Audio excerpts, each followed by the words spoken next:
आज मैं सोसेमन how to become ordinary के एपिसोड नंबर में कवर करने वाला हूँ, लेकिन उससे पहले तुम सभी को दिल से शुक्रिया जो तुमने पिछली वीडियो में इतना अच्छा रिस्पांस दिया और इतना अच्छा कमेंट किया, और मैं ये आशा करता हूँ कि तुम आगे से भी मुझे सपोर्ट करोगे। तो चलो बिना टाइम वेस्ट किए शुरू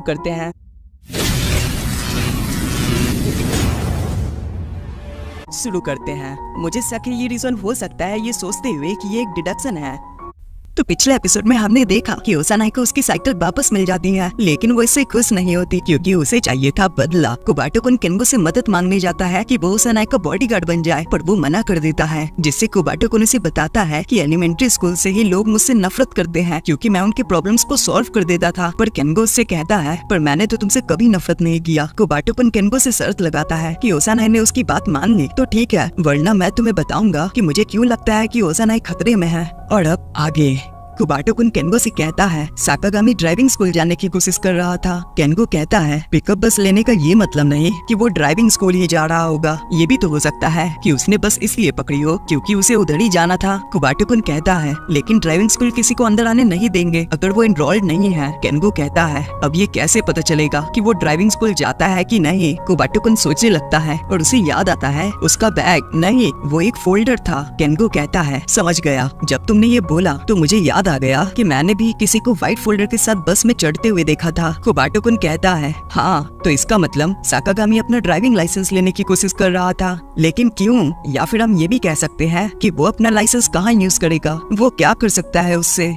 photo ID, date of birth, address, दूसरे शब्दों में ड्राइविंग लाइसेंस को आईडी के रूप में कैसे यूज कर सकते हैं। और वो केंगो से कहता है साकागामी को ड्राइविंग लाइसेंस क्यों चाहिए होगा? पहला, फ्री ड्राइव करने के लिए, दूसरा आइडेंटिफिकेशन के लिए। और केंगो से पूछता है क्या तीसरा और चौथा कोई रीजन हो सकता है? केंगो कहता है नहीं, और सबसे पहले ड्राइविंग लाइसेंस का अधिकार होना चाहिए स्पष्ट रूप से। कुबाटो-कुन कहता है अक्सर जब कोई कहता है कि कुछ स्पष्ट है तो ऐसा नहीं होता। मुझे लगता है कि वो सिर्फ ड्राइविंग लाइसेंस लेने की कोशिश नहीं कर रहा था और अपनी कल्पना में बनी सीढ़ियां चढ़ने लगता है और एक जगह आकर रुक जाता है। वो मार्कर से बोर्ड पे लिखते हुए कहता है मेरे पास 3 सवाल है। पहला, डिस्टेंस, साकागामी ने कीरा नॉट ड्राइविंग स्कूल को ही क्यों चुना? कीरा नॉट ड्राइविंग स्कूल टाउन के बाहर है। अगर मुझे ठीक से याद है तो जिस दिन उसने ओसानाई की साइकिल चोरी की थी उसने कुछ अपनी बाइक लेने के लिए वापस जाने के बारे में बोला था, तो इसका मतलब वो स्कूल चल कर जाता था। उसका घर मीनाकामी हाई स्कूल के पास है। रफली बोलूं तो मीनाकामी हाई स्कूल साउथ के साउथ वेस्ट साइड में है। उसे अपने घर से कीरा नॉट ड्राइविंग स्कूल पहुंचने के लिए बस लेना भी बहुत मुश्किल होता होगा, और मुझे यकीन है कि तुम्हें पता है कि वहाँ एक और ड्राइविंग स्कूल भी है, कीरा वेस्ट ड्राइविंग स्कूल। केंगो कहता है हाँ, जो मीनाकामी हाई स्कूल के नॉर्थ में है। कुबाटो-कुन कहता है करेक्ट, दूसरे शब्दों में साकागामी के घर से ज्यादा दूर नहीं, तो उसके लिए कीरा वेस्ट ड्राइविंग स्कूल सबसे बेस्ट चॉइस होनी चाहिए थी। ये सुनकर केंगो कहता है अक्सर जब कोई कहता है कि कुछ स्पष्ट है तो ऐसा नहीं होता, जिसे सुनकर कुबाटो-कुन कहता है वाह क्या कमबैक था। लेकिन अगर तुम्हें पॉइंट वीक लग रहा है तो क्या तुम रेशियो में स्कोर दे सकते हो कि तुम्हें कितना सस्पिशियस लगता है? केंगो कहता है एक रेशियो, मैं कहूँगा ये अनसस्पिशियस है, 6.5 और 3.5 के रेशियो में। कुबाटो-कुन कहता है ये काफी सिग्निफिकेंट है। तो चलो अब नेक्स्ट पॉइंट की तरफ चलते हैं, उसकी एज। साकागामी ने अपने ग्रुप के एक मेंबर को सेनपाई कहा था और उस सेनपाई ने भी एक मेंबर के लिए सेनपाई वर्ड यूज किया था, लेकिन ये सुनकर केंगो को कुछ समझ नहीं आता और वो उससे पूछता है तुम्हारा पॉइंट क्या है? कुबाटो-कुन कहता है अगर उसके सेनपाई का भी एक सेनपाई है तो इसका मतलब साकागामी एक जूनियर का जूनियर है, दूसरे शब्दों में वो एक फर्स्ट ईयर है। केंगो कहता है हाँ तुमने सही कहा, हाई स्कूल का फर्स्ट ईयर। कुबाटो-कुन कहता है हाँ, यानी कि उसकी एज 15 से 16 साल होनी चाहिए, और इस एज में मोपेड्स और मोटरसाइकिल के लिए तुम लाइसेंस ले सकते हो, और वो भी सिर्फ 16 के बाद। अभी जून है और रफली 6 में से 5 अभी भी 15 के हैं, और 15 पे तुम लाइसेंस नहीं ले सकते,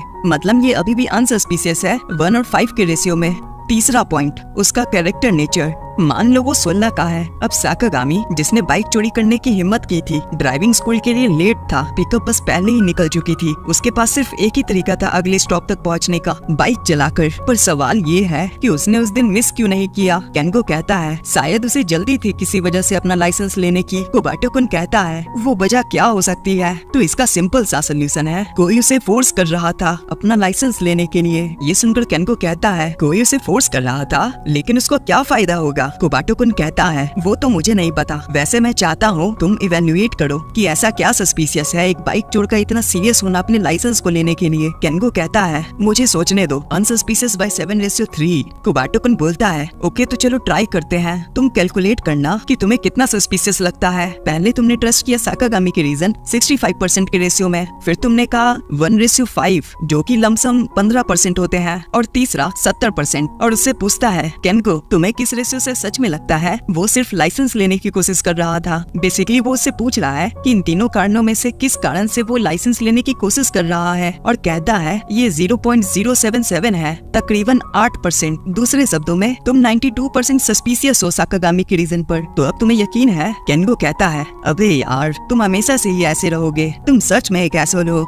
इसे सुनकर वो कहता है फिलहाल मैं इसे कॉम्प्लीमेंट मान लेता हूँ, किसी भी केस में कुछ सस्पिशियस होता है। अब अगर तुम ड्राइविंग लाइसेंस किसी बुरे काम के लिए यूज करते हो तो क्या होता है? केंगो कहता है पहला ख्याल जो आता है आईटी को अब्यूज करने पर, वो ऑर्गेनाइज क्राइम है, जिससे कुबाटो-कुन कहता है एक्सट्रीम केसेस में, लेकिन मुझे नहीं लगता कि वैसा कुछ है। साकागामी कोई बड़ा क्रिमिनल नहीं, तो साकागामी क्या कर सकता है ड्राइविंग लाइसेंस लेकर? मुझे लगता है शायद वो इससे पैसे कमाना चाहता है। केंगो भी कहता है ऐसा हो सकता है, जिससे कुबाटो-कुन हैरान हो जाता है और उससे कहता है तुम्हें मुझ पर यकीन है? तो वो कहता है हाँ, मैं हैरान तब होता अगर उस टाइप के इंसान के पास पैसे के अलावा कोई और मोटिवेशन होता। लेकिन सुनो कुबाटो-कुन, मुझे अब शक होने लगा है, अगर मान लो वो अपने ड्राइविंग लाइसेंस को मिसयूज करना चाहता है तो भी एक 16 साल के लड़के का लाइसेंस है, इसका क्या ही यूज होगा? जिससे कुबाटो-कुन कहता है हाँ तुम सही कह रहे हो, 16 साल के लड़के के लाइसेंस से ज्यादा पैसे नहीं कमा सकते हो, और अगर ये उसका अपना लाइसेंस होता तो ये पर्पस को डिफीट कर देता। इसका मतलब अगर वो सच में अच्छी अर्निंग करना चाहता है तो उसको किसी ऐसे इंसान का लाइसेंस चाहिए होगा जो कम से कम 18 साल का हो। जिसे सुनकर केंगो चौंकते हुए कहता है क्या तुम्हें पता है तुम क्या सजेस्ट कर रहे हो? कुबाटो-कुन कहता है ये तो फॉर्जरी की डेफिनेशन है, और डेस्क में रखी एक डॉक्यूमेंट को दिखाकर कहता है एनरोलमेंट के वक्त क्या क्या लाना होता है। वो उस डॉक्यूमेंट में पढ़ता है एप्लीकेंट का certificate of resident, seal, identification, और कहता है जैसा मुझे याद। और इसी के साथ एपिसोड खत्म होता है। एनिमे को देखकर होयुका एनिमे की याद आई तो मुझे कमेंट करके जरूर बताना कि तुम्हें ये एनिमे देखकर किस एनिमे की याद आई। और हाँ, इस चैनल को सब्सक्राइब करना मत भूलना, और हो सके तो लाइक भी कर देना। तो फिर मिलते हैं किसी और दिन किसी और एनिमे।